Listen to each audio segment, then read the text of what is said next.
이보게, 자네 코에서 먹물 냄새가 나는구먼. 장님 정모가 냄새만으로 수백 명의 거짓을 밝혀낸다는 소문이 안동 땅에 퍼졌습니다. 양반은 양반의 냄새가 나고 상놈은 상놈의 냄새가 난다고 했습니다. 하지만 정작 정모 자신은 자기 코에 맞춰진 가장 큰 거짓말은 끝내 알아채지 못했습니다. 효종 임금께서 나라를 다스리시던 어느 해 가을, 안동 땅에는 유난히 밤이 길었습니다.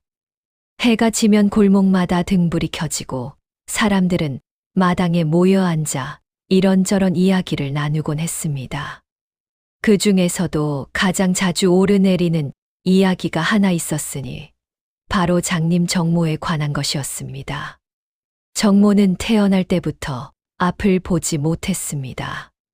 산파가 아기를 받아들었을 때부터 이미 그의 두 눈은 희뿌연 구름에 덮여 있었습니다. 어머니는 아이를 품에 안고 며칠을 울었다고 합니다. 하지만 하늘이 한쪽 문을 닫으면 다른 문을 열어주는 법이라 했던가요. 정모가 자라면서 사람들은 놀라운 사실을 발견했습니다. 그의 코는 보통 사람과는 전혀 달랐던 것입니다. 정모는 어릴 적부터 바람에 실려 오는 냄새 하나하나를 구분할 수 있었습니다. 봄에 피는 진달래 냄새와 철쭉 냄새를 구분했고, 같은 된장이라도 어느 집에서 담근 것인지 알아맞혔습니다. 10살이 되었을 때는 사람이 지나간 자리의 냄새만으로도 그 사람이 누구인지 알 수 있었습니다. 15살이 되자 더욱 놀라운 능력이 생겼습니다. 사람의 신분과 직업은 물론이고 그 사람의 마음속 거짓까지도 냄새로 알아낼 수 있게 된 것입니다. 정모는 안동 읍내 한쪽 구석진 골목에 작은 초가집을 짓고 살았습니다. 집이라고 하기엔 초라했습니다. 기와 한 장 없는 초가지붕이었고 벽은 황토를 발라 만든 것이었습니다. 마당도 좁아서 장독대 두어 개를 놓으면 더 이상 놓을 곳이 없을 정도였습니다. 하지만 그곳엔 늘 사람들의 발길이 끊이지 않았습니다.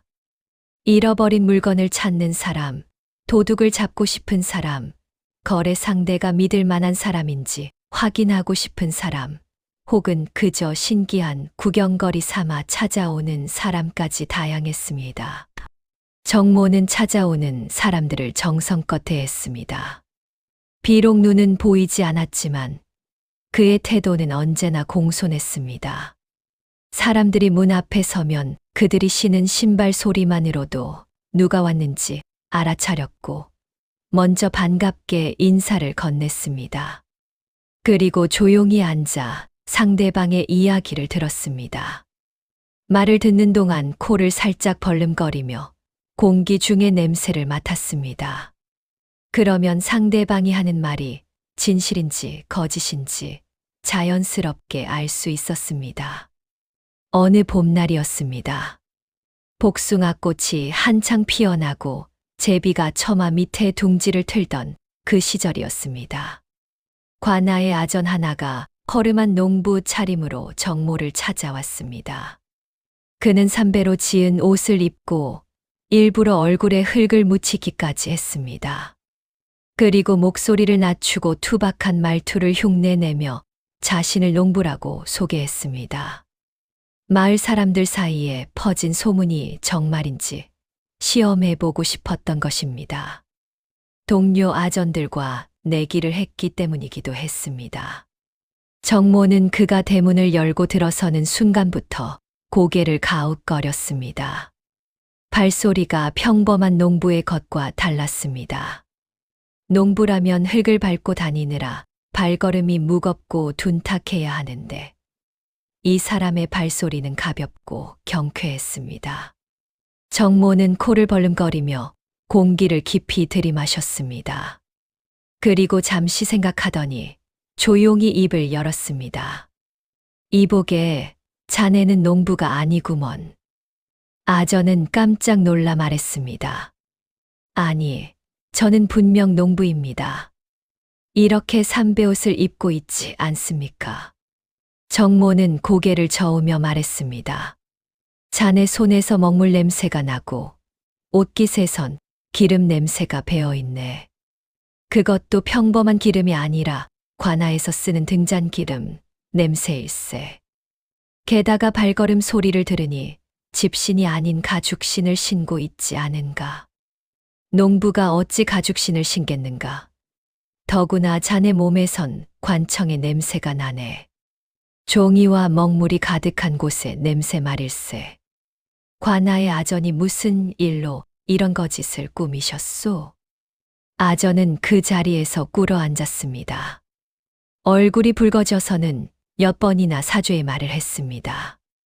그는 단지 호기심에서 한 일이었다고, 정모의 명성을 의심한 것이 아니라 그저 확인해보고 싶었을 뿐이라고 변명했습니다. 정모는 그를 나무라지 않고 웃으며 일으켜 세웠습니다. 아전은 부끄러움에 얼굴을 들지 못한 채 황급히 자리를 떠났고, 이 일은 곧 읍내에 널리 퍼져나갔습니다. 사람들은 정모의 코가 정말 신통하다며 혀를 내둘렀습니다. 또 어느 여름날이었습니다. 장마가 지나고 떼약볕이 내리쬐던 날이었습니다. 머리를 깎고 승복을 입은 중이 정모의 집을 찾아왔습니다. 그는 목탁을 두드리며 시주를 구한다고 했습니다. 정모는 그가 한마디를 꺼내기도 전에 코를 찡그렸습니다. 이상한 냄새가 났던 것입니다. 스님께서는 어느 절에서 오셨습니까? 중이 대답했습니다. 저는 북쪽 산중에 있는 작은 암자에서 수행하는 승려입니다. 시주를 구하러 이렇게 마을로 내려왔습니다. 정모는 잠시 침묵하다가 말했습니다. 스님 입에서 술 냄새가 나고 옷에선 고기 기름 냄새가 배어 있습니다. 그것도 한두 번 드신 것이 아니라 오래도록 즐겨 드신 흔적이 역력합니다.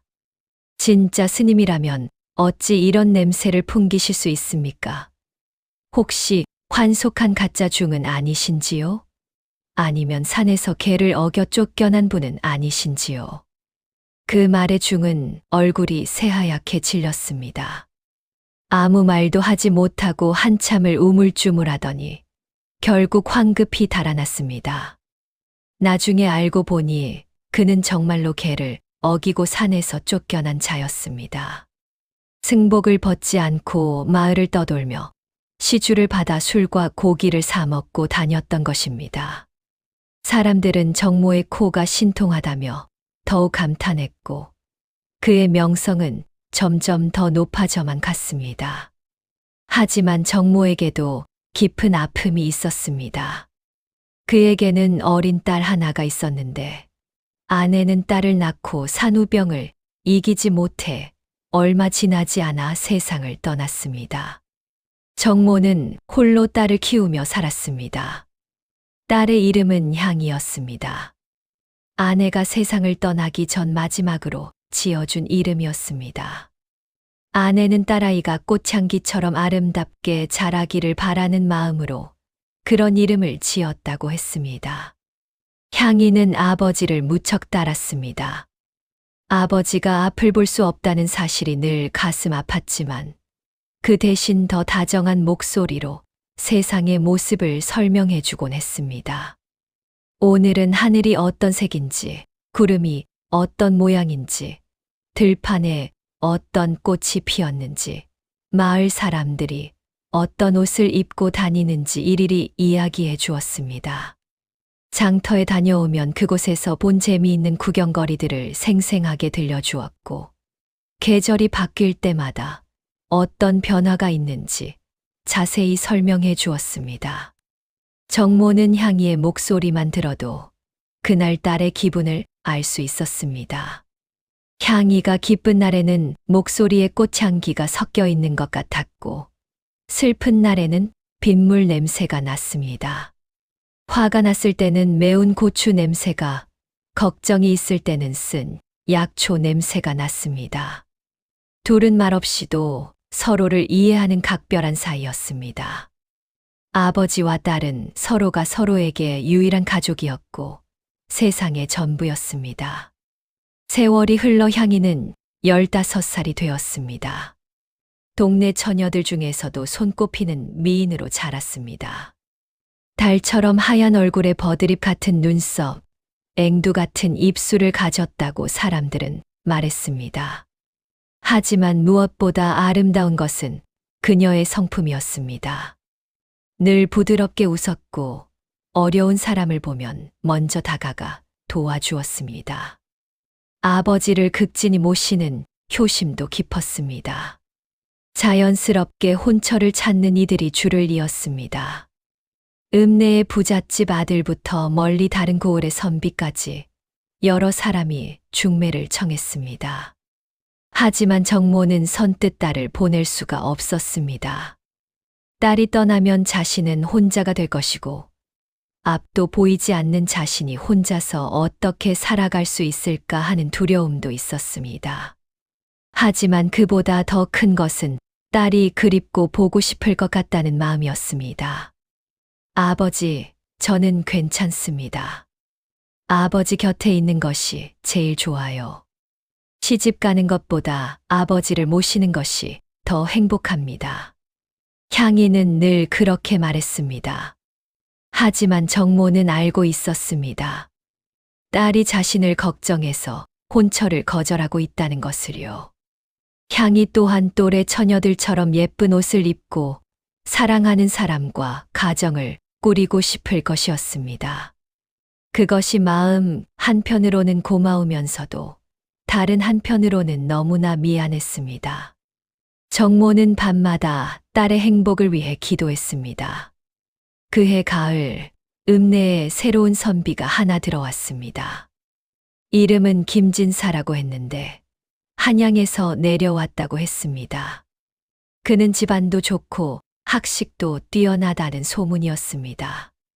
증조 할아버지가 병조판서를 지냈고 할아버지는 대사헌을 역임했다고 했습니다. 김진사 본인도 과거 시험을 준비 중이며 곧 급제할 것이 분명하다는 이야기가 돌았습니다. 사람들은 그가 과거를 보러 가는 길에 잠시 안동에 머무른다고 수군거렸습니다.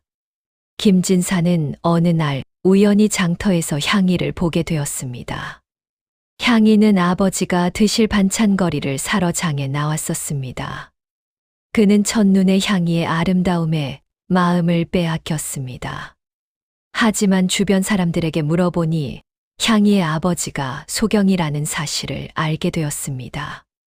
김진사는 잠시 망설였습니다. 양반 집안의 자제가 소경의 딸과 혼인한다는 것은 체면이 서지 않는 일이었기 때문입니다. 집안 어른들도 반대할 것이 분명했습니다. 그러나 김진사는 꾀가 많은 사람이었습니다. 그는 곰곰이 생각한 끝에 한 가지 계획을 세웠습니다. 향이를 정식 부인으로 맞이하는 것이 아니라 다른 방법을 쓰기로 한 것입니다. 하지만 그러려면 먼저 정모의 신뢰를 얻어야 했습니다.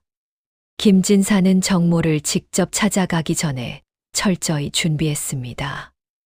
먼저 깨끗한 목욕재개를 했습니다. 몸을 말끔히 씻고 좋은 비단옷으로 갈아입었습니다. 그리고 사흘 동안 고기를 먹지 않고 채식만 했습니다. 술도 입에 대지 않았습니다. 심지어 절에 가서 스님에게 마음을 깨끗이 하는 법을 배웠습니다. 명상을 하고 경을 읽고 향을 피운 방에서 며칠을 지냈습니다. 그렇게 해서 자신의 몸에서 오직 정성과 진심의 냄새만 나도록 만들었습니다. 준비를 마친 김진사는 정모를 찾아갔습니다. 정모의 집 앞에 서서 공손하게 인사를 청했습니다. 소인은 한양에서 온 김진사라고 합니다. 선생님의 명성을 듣고 이렇게 찾아뵙게 되었습니다. 부디 잠시 시간을 내어주시면 감사하겠습니다.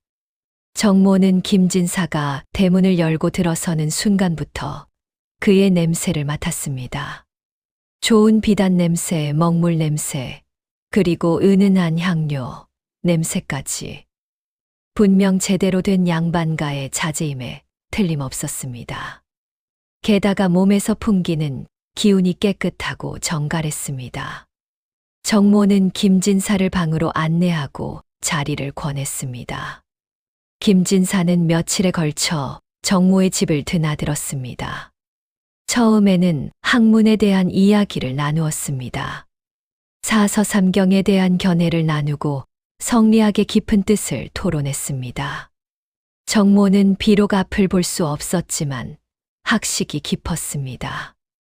어릴 적 아버지에게서 글을 배웠고 평생 귀로 듣고 마음으로 익혔기 때문입니다. 두 사람의 대화는 깊이가 있었고 정모는 김진사의 학문이 진짜임을 인정했습니다. 그렇게 신뢰를 쌓아가던 어느 날 김진사가 조심스럽게 향이에 대한 이야기를 꺼냈습니다. 선생님의 따님께서 참으로 효심이 깊다고 들었습니다. 장터에서 우연히 뵌 적이 있는데 행동거지가 단정하고 말씨가 공손하더이다. 이런 귀한 따님을 두셨으니 선생님께서는 복이 많으신 분이십니다. 정모는 딸을 칭찬하는 말에 기분이 좋았습니다. 하지만 한편으로는 경계심도 들었습니다. 혹시 이 젊은 선비가 딸에게 마음이 있는 것은 아닐까 하는 생각이 들었기 때문입니다. 김진사는 그 후로도 계속 정모를 찾아왔습니다. 때로는 좋은 차를 가져왔고, 때로는 귀한 약재를 선물했습니다. 정모와 이야기를 나누면서도 늘 정성스러운 태도를 잃지 않았습니다. 한 달쯤 지났을 무렵, 김진사는 드디어 본심을 드러냈습니다. 선생님, 실은 제가 따님께 마음이 있습니다. 처음 뵌 순간부터 따님의 아름다운 마음씨에 감동했습니다. 비록 소인은 보잘것없는 사람이지만 따님을 평생 소중히 모시겠습니다. 혼인을 허락해 주시겠습니까? 정모는 깜짝 놀랐습니다. 양반가의 자제가 자신의 딸에게 혼담을 청하다니. 하지만 동시에 의심이 들었습니다. 이렇게 좋은 조건의 남자가 왜 하필 소경의 딸을 선택한단 말인가? 무언가 속셈이 있는 것은 아닐까? 정모는 평소보다 더 집중해서 김진사의 냄새를 맡았습니다. 진심을 알아내기 위해서였습니다. 코를 벌름거리며 공기를 깊이 들이마셨습니다. 김진사의 몸에서, 옷에서, 심지어 그가 내쉬는 숨결에서도 냄새를 맡았습니다. 하지만 이상하게도 김진사에게서는 거짓의 냄새가 나지 않았습니다. 오히려 진심 어린 정성의 냄새만 느껴졌습니다. 그동안 수백 명의 거짓을 밝혀낸 정모였지만 김진사에게서만큼은 거짓을 찾을 수 없었습니다. 정모는 며칠을 고민했습니다. 밤마다 잠을 이루지 못하고 생각에 잠겼습니다. 하지만 결국 혼인을 허락하기로 마음먹었습니다. 자신의 코가 말하는 것을 믿기로 한 것입니다. 평생 코를 믿고 살아왔는데 이제 와서 그것을 의심할 수는 없었습니다. 향이 또한 김진사가 마음에 들었습니다. 그는 예의 바르고 학식도 있어 보였으니까요. 무엇보다 아버지가 허락했다는 것이 중요했습니다. 아버지의 코가 인정한 사람이라면 분명 좋은 사람일 것이라고 믿었습니다. 혼례 날짜가 정해지고 준비가 시작되었습니다. 마을 사람들은 모두 축하했습니다.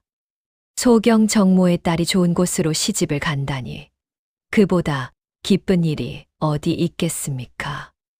가난한 살림이었지만 마을 사람들이 조금씩 보태주어 혼례 준비를 할 수 있었습니다. 혼례식은 간소하지만 정성스럽게 치러졌습니다.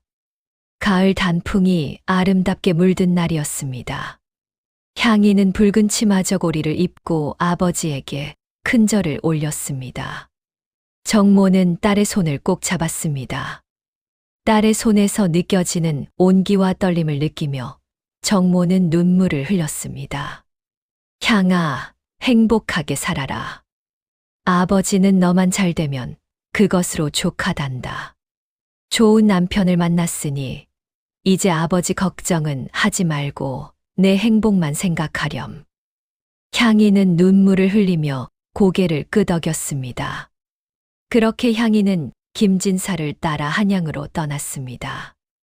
정모는 딸이 떠나는 뒷모습을 볼 수는 없었지만 딸의 발자국 소리가 점점 멀어지는 것을 들었습니다.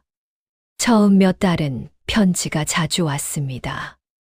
향이는 한양 생활이 낯설지만 남편이 잘 보살펴준다고 썼습니다. 시댁 식구들도 자신을 잘 대해준다고 했습니다. 큰 저택에서 살게 되었고 좋은 옷과 음식을 먹고 있다고 했습니다. 정모는 딸이 보낸 편지를 마을의 훈장에게 부탁해 읽어 듣곤 했습니다. 편지를 들을 때마다 딸의 목소리가 들리는 것 같았고 마음이 편안해졌습니다. 그런데 가을이 깊어갈 무렵부터 편지가 뜸해졌습니다. 한 달에 한 번씩 오던 편지가 2달, 석 달로 늘어났습니다. 정모는 걱정이 되었지만 한양은 먼 곳이고 딸도 바쁠 것이라 생각하며 스스로를 달랬습니다. 혹시 아이를 가져서 몸이 불편한 것은 아닐까?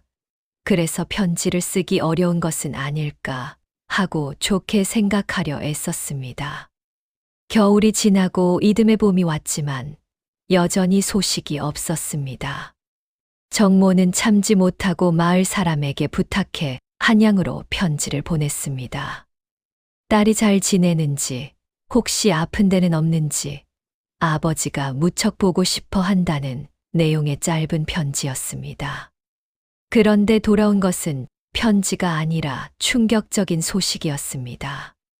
한양의 물건을 팔러 갔던 마을 사람이 황급히 돌아와 정모에게 말했습니다. 정모 나리, 큰일입니다.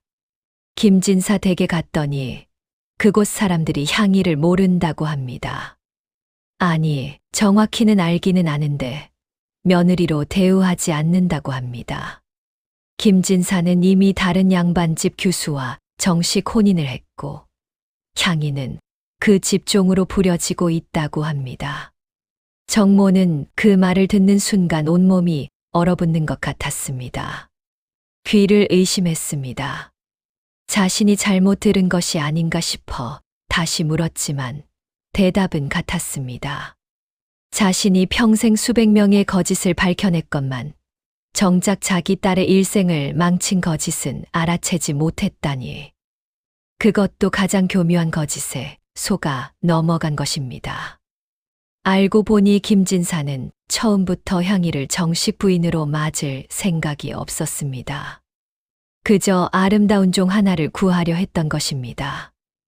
양반과 교수를 종으로 삼기는 어렵지만 소경의 딸이라면 누가 뭐라 하겠습니까? 더구나 정모는 앞을 볼 수 없으니 한양까지 찾아올 수도 없을 것이라 생각했습니다. 김진사는 교묘하게 정모를 속이고 향이를 데려간 것이었습니다. 그가 사흘 동안 목욕 재개하고 채식을 하고 향을 피운 방에서 지낸 것도 모두 정모의 코를 속이기 위한 계략이었습니다. 정모는 그날부터 밥도 제대로 먹지 못했습니다. 물 한 모금 넘기기가 힘들었습니다. 자책감에 밤마다 눈물을 흘렸습니다. 세상의 모든 냄새를 구분할 수 있다던 자신의 코가 무슨 소용이란 말입니까? 정작 가장 중요한 거짓을 놓쳤으니 딸을 지켜주지 못한 아비로서의 죄책감이 가슴을 짓눌렀습니다. 마을 사람들도 안타까워했지만 어쩔 수 없는 일이었습니다. 한양은 멀고 김진사는 양반이었으니까요. 소경인 정모가 무엇을 할 수 있겠습니까? 게다가 법적으로도 할 수 있는 것이 없었습니다. 혼인 서약은 분명히 이루어졌고 증인도 있었으니까요. 하지만 정모는 포기하지 않았습니다. 사흘을 굶고 나서야 결심을 굳혔습니다. 그는 지팡이를 짚고 한양으로 가는 먼 길을 떠났습니다. 앞은 보이지 않았지만 딸을 찾아야 한다는 마음 하나로 걸었습니다.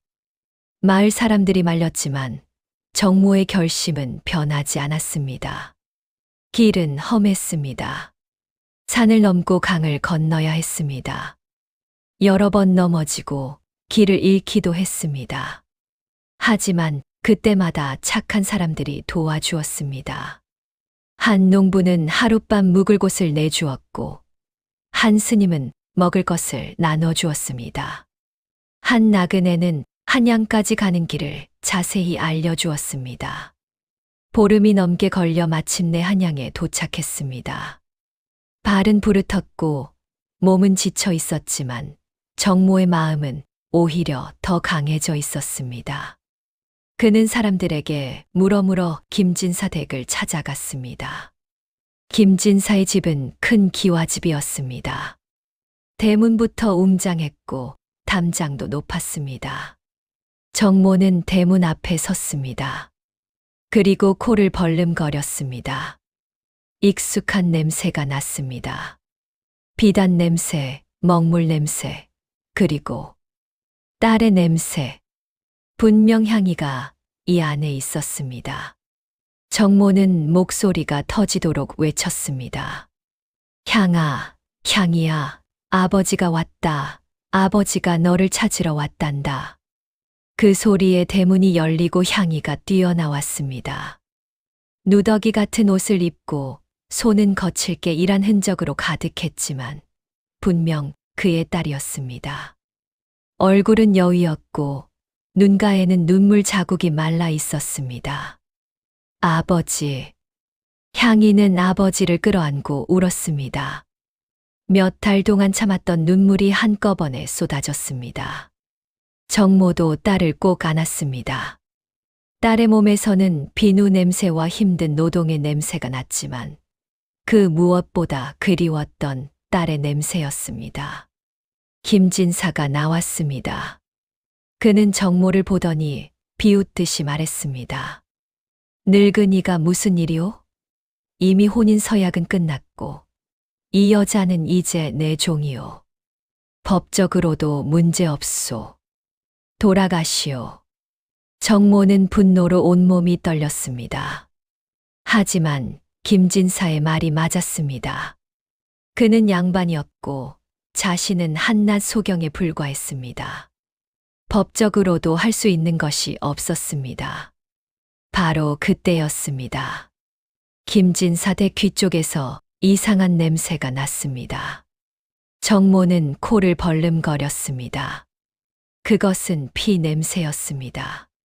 그것도 오래된 피 냄새. 흙 속에 묻혀 있지만 아직 완전히 사라지지 않은 냄새였습니다.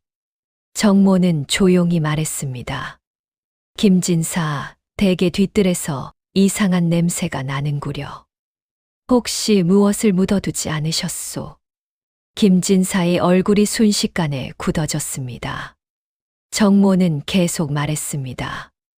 그곳에서 피 냄새가 나고 녹슨 철 냄새가 납니다. 그리고 여자의 냄새도 나는구려.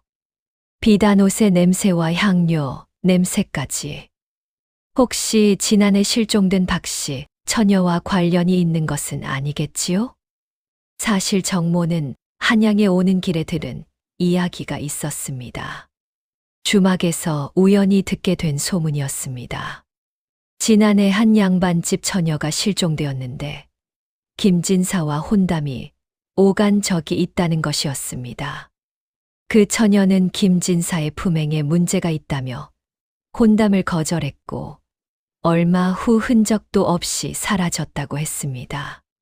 하지만 증거가 없어 아무도 김진사를 의심하지 못했다는 이야기였습니다. 정모의 말에 김진사는 당황했습니다.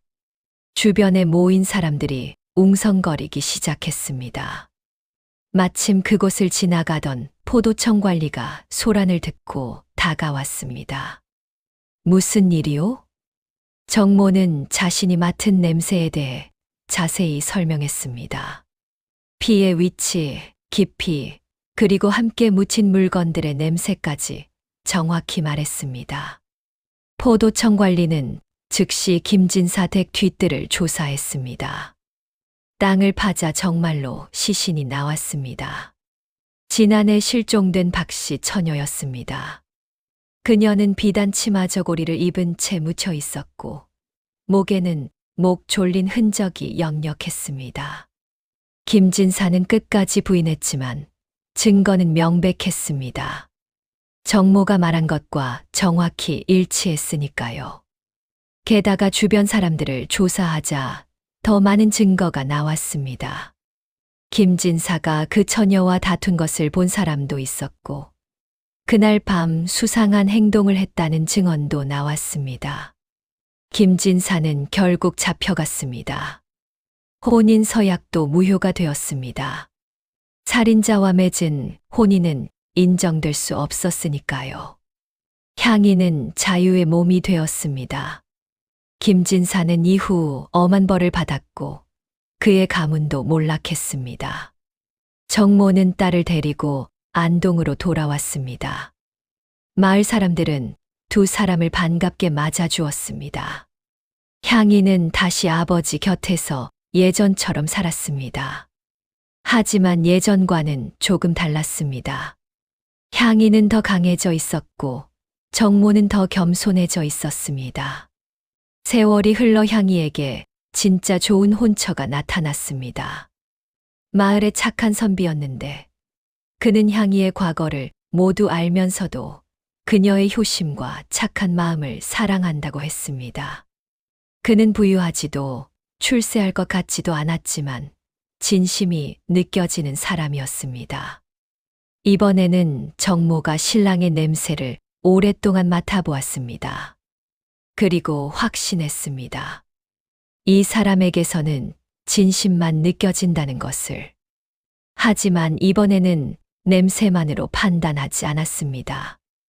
여러 번 만나서 이야기를 나누고 마을 사람들에게도 물어보고 그의 행동을 지켜보았습니다. 모든 것이 일치했습니다. 혼례를 치르던 날 정모는 딸에게 조용히 말했습니다. 향아, 아버지가 지난번에는 내가 고생하게 만들어서 미안했다. 하지만 이번만큼은 확신한다. 이 사람은 진짜 좋은 사람이란다. 냄새로도 알 수 있고 마음으로도 느껴진단다. 향이는 미소 지으며 대답했습니다. 아버지, 저도 알아요. 그리고 아버지 덕분에 제가 자유를 되찾았잖아요. 아버지가 아니었다면 저는 평생 종으로 살았을 거예요.